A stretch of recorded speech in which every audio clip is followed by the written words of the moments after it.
할렐루야. 10월 22일 목요일 새벽 기도를 시작하도록 하겠습니다. 사도신경으로 우리의 신앙을 고백하시겠습니다. 나는 전능하신 아버지 하나님 천지의 창조주를 믿습니다. 나는 그의 유일하신 아들 우리 주 예수 그리스도를 믿습니다.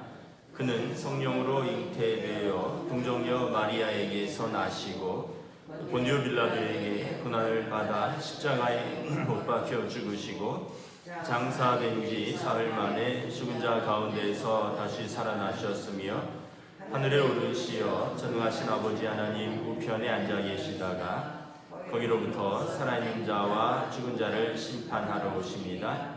나는 성령을 믿으며 거룩한 공교회와 성도의 교제와 죄를 용서받는 것과 몸의 부활과 영생을 믿습니다. 아멘.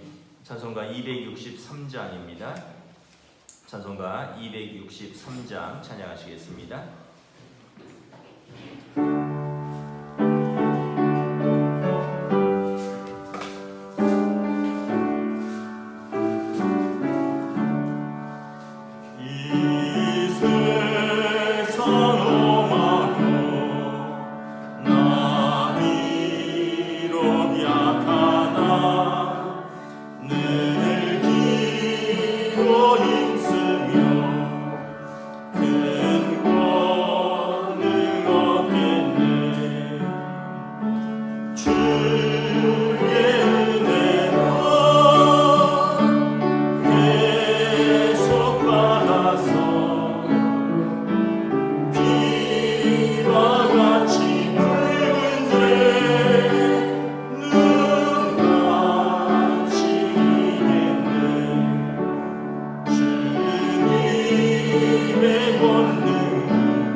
구약성경 예레미야 50장 21절부터 32절까지 말씀입니다. 구약성경 예레미야서 50장 21절부터 32절까지 말씀입니다. 다 찾으신 줄 알고 저와 여러분들이 한 절씩 교도하겠습니다. 예레미야서 50장 21절부터 32절입니다. 이는 여호와의 말씀이니라. 너희는 올라가서 무라다임의 땅을 치며 그곳의 주민을 쳐서 진멸하되 내가 너희에게 명령한 대로 다 하라. 그 땅에 싸움의 소리와 큰 파멸이 있으리라. 온 세계의 망치가 어찌 그리 꺾여 부서졌는고, 바벨론이 어찌 그 나라들 가운데 황무지가 되었는고. 바벨론아, 내가 너를 잡으려고 올무를 놓았더니 내가 깨닫지 못하여 걸려고 내가 여호와와 싸웠으므로 발각되어 잡혔도다. 여호와께서 그의 병기 창을 열고 분노의 무기를 꺼내문 주 만군의 여호와께서 갈대아 사람의 땅에 행할 일이 있음이라. 먼 곳에 있는 너희는 와서 그를 치고 그의 곳간을 열고 그것을 곡식더미처럼 쌓아 올려라. 그를 진멸하고 남기지 말라. 그의 황소를 다 죽이라. 그를 도살하려 내려보내라. 그들에게 화 있도다. 그들의 날 그 벌받는 때가 이르렀음이로다. 바벨론의 땅에서 도피하는 자의 소리여, 시온에서 우리 하나님 여호와의 보복하시는 것, 그의 성전에 보복하시는 것을 선포하는 소리로다. 활 쏘는 자를 바벨론에 소집하라. 활을 당기는 자여 그 사면으로 진을 쳐서 피하는 자가 없게 하라. 그가 일한 대로 갚고 그가 행한 대로 그에게 갚으라. 그가 이스라엘의 거룩한 자 여호와를 향하여 교만하였음이라. 그러므로 그날에 장정들이 그 자리에 엎드러지겠고 군사들이 멸절되리라. 여호와의 말씀이니라. 주 만군의 여호와의 말씀이니라. 교만한 자여 보라, 내가 너를 대적하나니 너의 날 곧 내가 너를 벌할 때가 이르렀음이라. 교만한 자가 걸려 넘어지겠고 그를 일으킬 자가 없을 것이며 내가 그의 성읍들에 불을 지르리니 그의 주위에 있는 것을 다 삼키리라. 아멘. 할렐루야. 네, 오늘도 새날이 시작되었습니다. 하나님께서 은혜와 평강으로 함께하여 주시기를 축복합니다. 계속해서 바벨론의 하나님에 대한 하나님의 심판을 예언하고 있죠. 바벨론이 그 23절에 보면 온 세계의 망치다라는 표현이 있습니다. 그가 이제 오리엔트 문명을 통일했습니다. 오리엔트 문명이라는 것은 어떤 거냐 하면 오리엔트가 이제 동쪽이란 뜻이죠. 해가 뜨는 지역이다 이런 뜻입니다. 그러니까 이제 그 중동, 근동, 뭐 극동 이런 표현을 쓰잖아요. 우리나라는 일본하고 같이 동쪽에 제일 끝에 있다. 물론 이제 유럽 사람들의 기준이지만 그래서 제일 멀리 있는 동쪽 제일 끝에 있다 해서 우리는 극동아시아, Far East라 그러고 이 중동 이제 중앙에 있는 동쪽이다 해서 이제 유럽 사람들이 볼 때 이제 미들 이스트라 그러고 중동 지역을, 그리고 이제 팔레스틴 이스라엘 쪽을 유럽 사람들이 볼 때 동쪽에 가깝다 해서 이제 Near East다 해서 근동이라고 합니다. 그래서 근동, 중동 이쪽 지역을 이제 오리엔트 문명인데 약간 이집트를 포함한 지역입니다. 이 바벨론이 이집트를 굴복시키면서 오리엔트 문명을 통일합니다. 그리고 그 지역의 모든 나라들을 다 정복합니다. 그래서 그 당시는 뭐 세계가 얼마나 큰지 알 수 없으니까 온 세계의 망치처럼 자기가 느끼는 거죠. 망치는 그냥 박으면 박히는 거고 때리면 부스러지는 거잖아요. 그 지역의 모든 지역을 다 이제 무너뜨리고 통치하는 나라가 바벨론이 되었습니다. 바벨론은 약 한 주전 한 2300년부터 주전 한 539년까지 한 1800년 정도 지속됐던 그런 문명인데, 우리가 흔히 잘 아는 그 메소포타미아 문명이라는 곳입니다. 메소포타미아는 강이 두 개가 만나는 거죠. 메조가 이렇게 두 개가 만나다. 메소포타미아, 유프라테스 강, 티그리스 강이 만나는 지역입니다. 강이 만나는 곳에서 문명이 싹 트는 겁니다. 여러분, 우리가 왜 그 서울이 계속 서울이냐면 한강이 흐르기 때문에 그렇습니다. 이전에서부터 한양의 이게 뭐 서울이 이제 물이 흐르는 쪽이죠. 물이 흘러야지 농사를 지을 수 있고 물이 흘러야지 교역을 행할 수 있고 그렇기 때문에 그런 것입니다.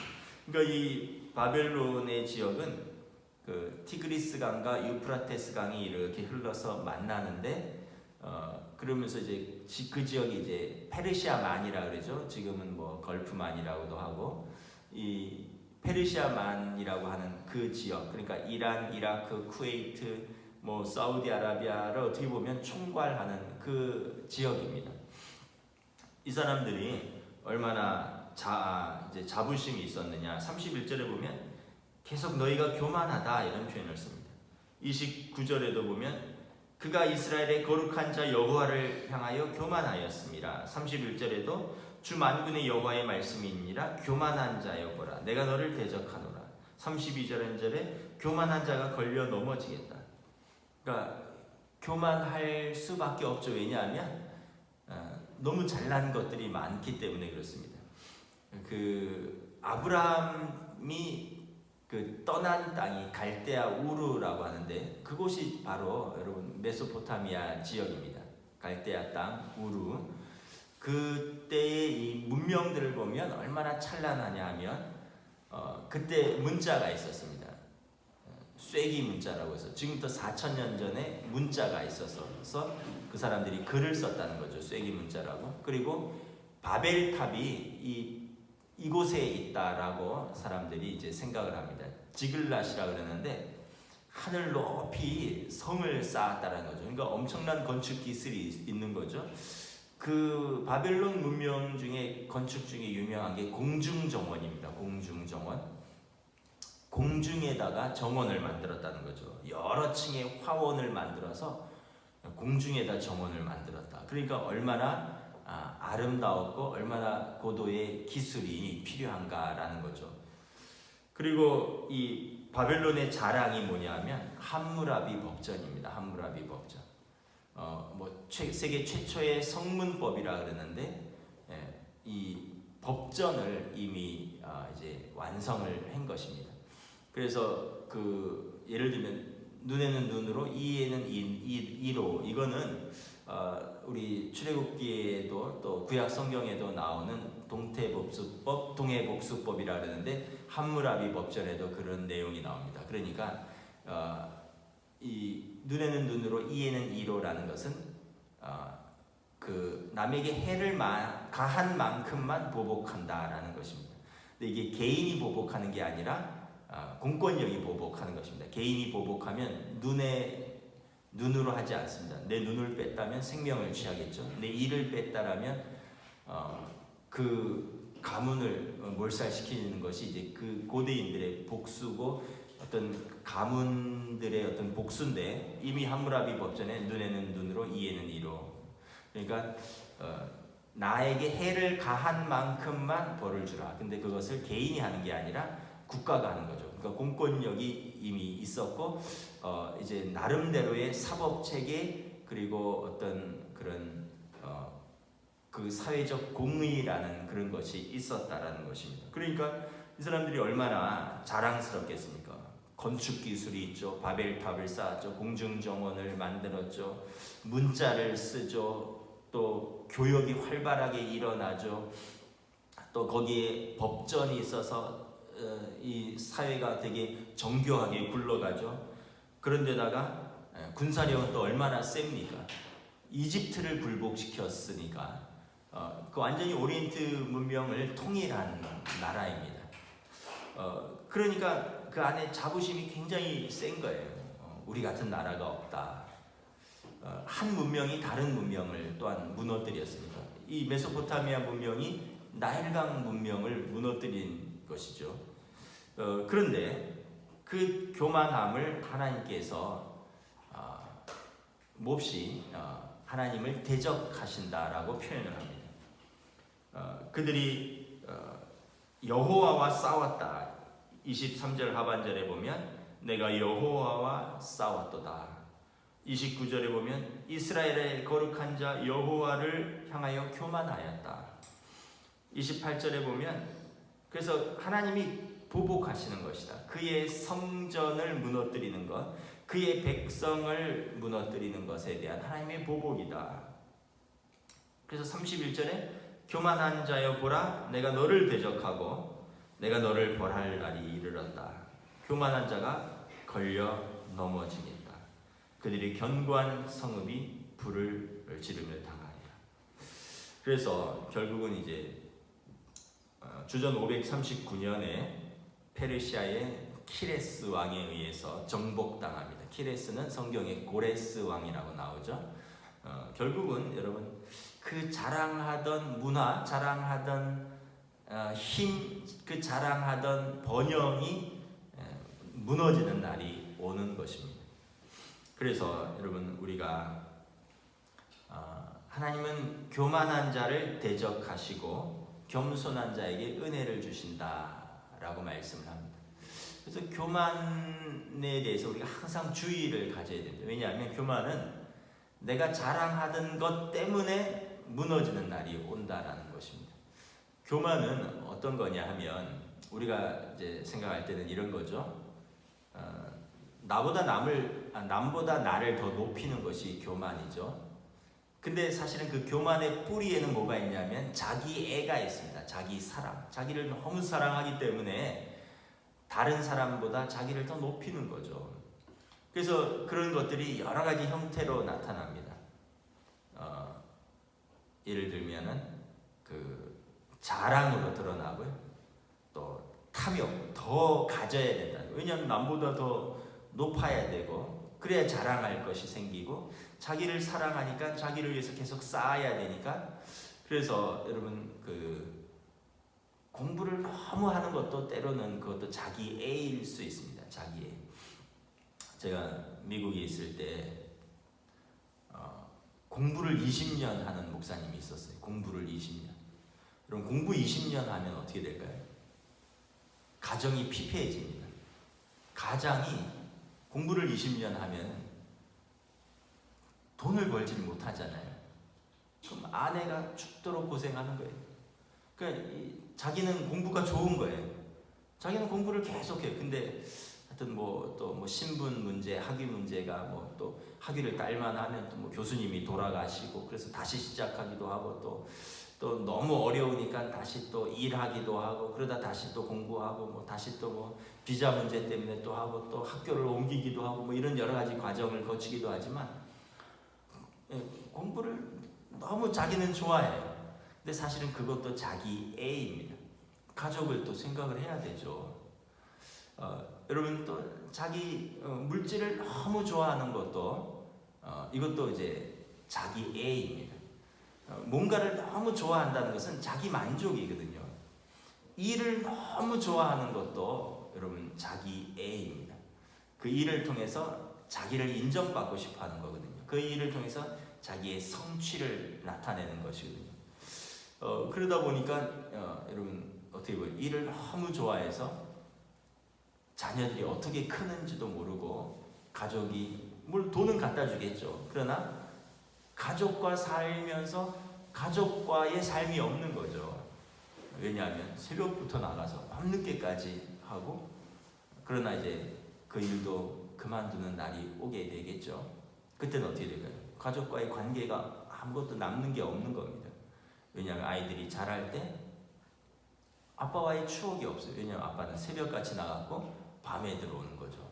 그래서 이제 아이들이 다 자랐고 아빠는 이제 열심히 돈을 벌어다 줬는데 나중에 가족과의 관계는 남는 게 없는 거예요. 일을 너무 좋아하는 것도 사실은 자기 만족입니다.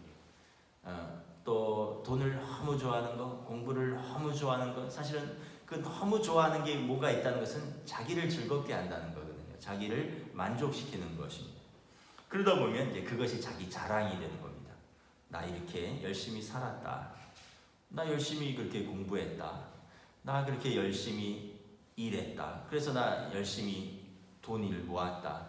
그래서 나 열심히 이런 지위에 올랐다. 이제 그런 것을 이제 인정받는데 사실은 그것이 나쁜 것은 아니죠. 왜냐하면 열심히 살고 또 무언가를 성취하는 것, 그러면 자기 자신을 맨날 못났다라고 비하하는 사람보다 자기 자신을 인정하고 자기를 높이는 것이 이제 자기 존중감이라 그러는데, 또 그러면서 내가 이제 뭐든지 할 수 있다 이런 것을 이제 자기 유능감, 자기 효능감이라 그러는데, 그런 사람이 나는 못해 하고 자기를 비하하고 이거보단 낫죠. 그러나 이것이 더 높아지면 자기 외에는 없게 되는 겁니다. 다른 사람의 의견은 무시되는 겁니다. 네가 뭘 안다 그래? 너 나보다 더 잘 알아? 내가 그렇게 공부 많이 했는데 당신 뭐 그렇게 잘 알아? 내가 당신보다 더 열심히 일했고, 내가 당신보다 더 높은 지위에 있고, 내가 당신보다 더 경험이 많고, 내가 당신보다 더 많이 알고, 내가 당신보다 더 가졌고, 그러니까 내 앞에서는 머리를 들지 마, 이런 마음이 있는 거죠. 그래서 여러분, 우리가 항상 내가 교만한가를 한번 계속해서 점검을 해야 됩니다. 왜냐하면 저도 그렇고 여러분들도 그렇고 자기 교만은 자기가 잘 몰라요. 자기 잘 모르잖아요. 여러분 이렇게 주변에 있는 분들하고 들으면 가끔 과하게 자랑하는데 이런 느낌이 들 때가 있잖아요. 근데 자기는 몰라요. 근데 듣는 사람은 굉장히 불편하죠. 그래서 여러분 늘 이제 자기 자신을 이렇게 돌아봐야 됩니다. 왜냐하면 그 교만한 것이 이제 심해지면 사람을 무시할 뿐만 아니라 하나님을 의지하지 않게 됩니다. 왜냐하면 자기 힘으로 성취하니까, 자기에게 자랑할 것들이 많으니까. 신앙은 무엇이냐면 여러분 그 의존과 순종입니다. 신앙은 하나님을 의지하고 그래서 하나님에게 순종하는 것이 신앙입니다. 그런데 내가 할 수 있는데 왜 하나님을 의지합니까?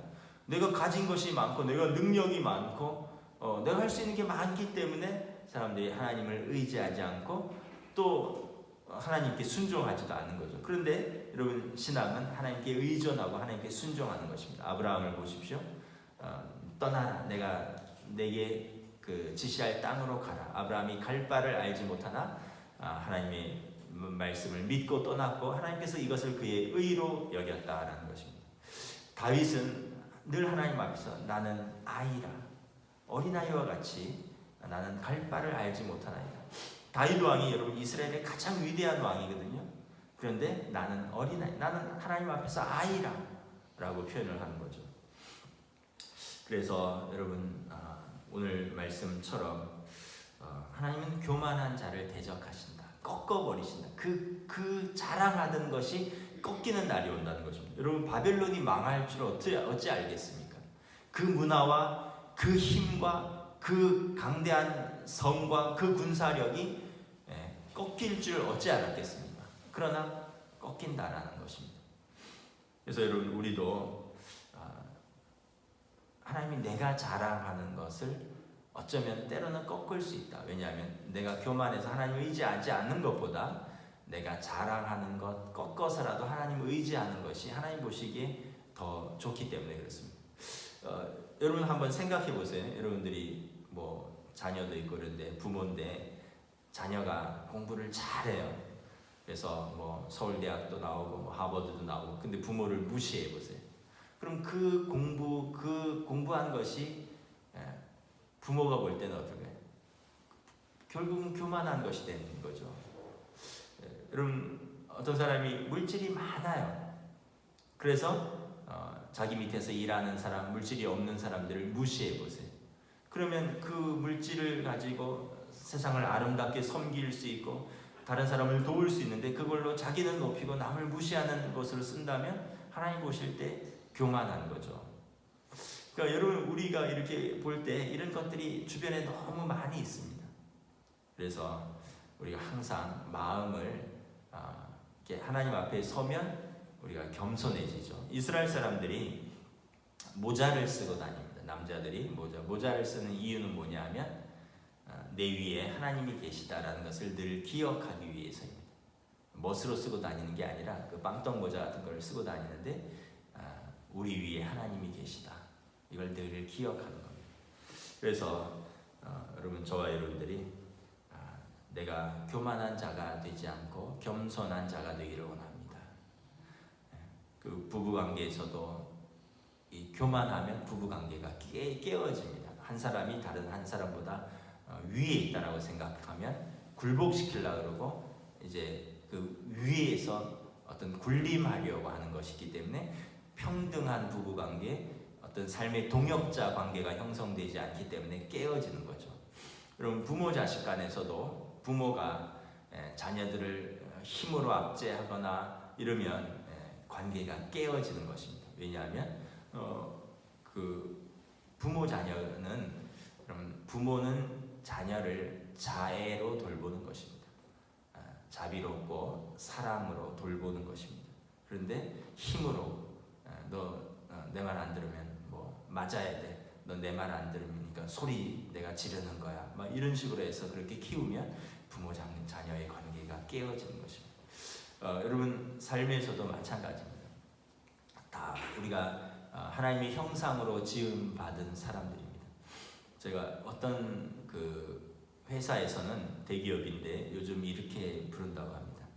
그냥 다 님자를 넣어서 부른다. 신입사원에게도, 뭐 부장님에게도, 뭐 이사에게도, 상무에게도 그냥 직책을 부르지 않고, 예를 들면 신입사원한테 옛날에는 막 예를 들면 이런 거죠. 에이 박은성 씨, 막 그랬어요. 왜냐면 나이도 20살 가까이 차이 나고 직위도 엄청 차이. 근데 지금은 그 수평적 문화로 해서 님 그렇게 부른대. 그것도 좀 어색하죠. 나이도 많고 회사에서 20년 막 이런 선배들이 신입사원한테 예를 들어서 은성님 이렇게 부르는 것도 좀 이상하죠. 그러나 그 의도는 뭐냐 하면 평등한 문화, 존중받는 문화, 그런 것 때문에 그렇게 호칭을 받고, 이렇게 직책을 부르는 순간에 그 직책에 압도당하거든요. 부장님 하는 순간에 우리 부서의 부장이거든요. 나는 우리 부서의 말단이고. 그런데 이제 거기에서 그냥 이름에 님자를 써서 부른다는 거예요. 그러니까 이 기업의 문화도 이렇게 자꾸 바뀌고 있습니다. 사회도 여러분 바뀌고 있습니다. 여러분, 우리가 한번 잘 생각해 보아야 됩니다. 우리도 바뀌어야 됩니다. 겸손하게.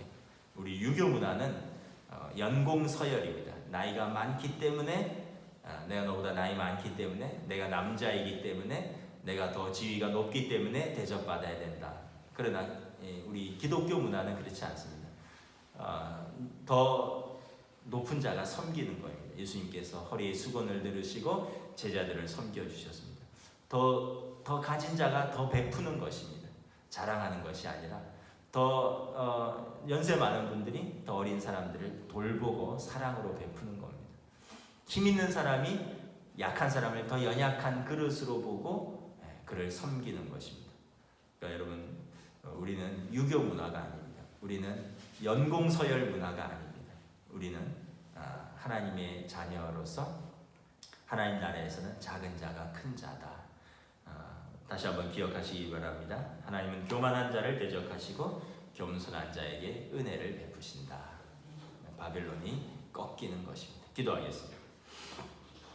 하나님, 은혜를 감사합니다. 오늘 말씀을 통하여 세계의 망치라고 불리웠던 무소불위의 권력과 군사력, 아름다운 문화, 또 그들이 자랑하는 건축, 또 법, 모든 것에서 압도적이었던 바벨론이 어느 날 페르시아의 고레스 왕에 의해서 무너지고 맙니다. 하나님께서 이를 예언하십니다. 내가 하나님을 대적하였고 내가 하나님의 성전에 대한 보복이라 말씀하십니다. 내가 거룩한 자 여호와를 향하여 교만하였고 하나님께서 교만한 자를 대적하시고 교만한 자를 벌하시겠다 말씀하십니다. 오늘 우리의 삶에서도 우리는 내가 더 똑똑하다, 내가 더 가졌다, 내가 남보다 더 낫다라는 마음들이 우리 모두에게 있습니다. 그러나 우리가 그것 붙들고 사는 인생이 아니라 그러함에도 불구하고 하나님 의지하고 하나님 앞에서 하나님께서 하나님의 형상으로 지으신 우리에게 주신 사람들을 더 섬기고 사랑하는, 그래서 하나님의 은혜를 누리는 겸손한 자로서 오늘 하루도 살아갈 수 있도록 인도하여 주시옵소서. 감사를 드리오며 우리 주 예수 그리스도의 이름으로 기도드리옵나이다. 아멘. 하늘에 계신 우리 아버지 이름을 거룩하게 하시며 아버지의 나라가 오게 하시며 아버지의 뜻이 하늘에서와 같이 땅에서도 이루어지게 하소서. 오늘 우리에게 일용할 양식을 주시고 우리가 우리에게 잘못한 사람을 용서하여 준 것 같이 우리 죄를 용서하여 주시고 우리를 시험에 빠지지 않게 하시고 악에서 구하소서. 나라와 권능과 영광이 영원히 아버지의 것입니다. 아멘.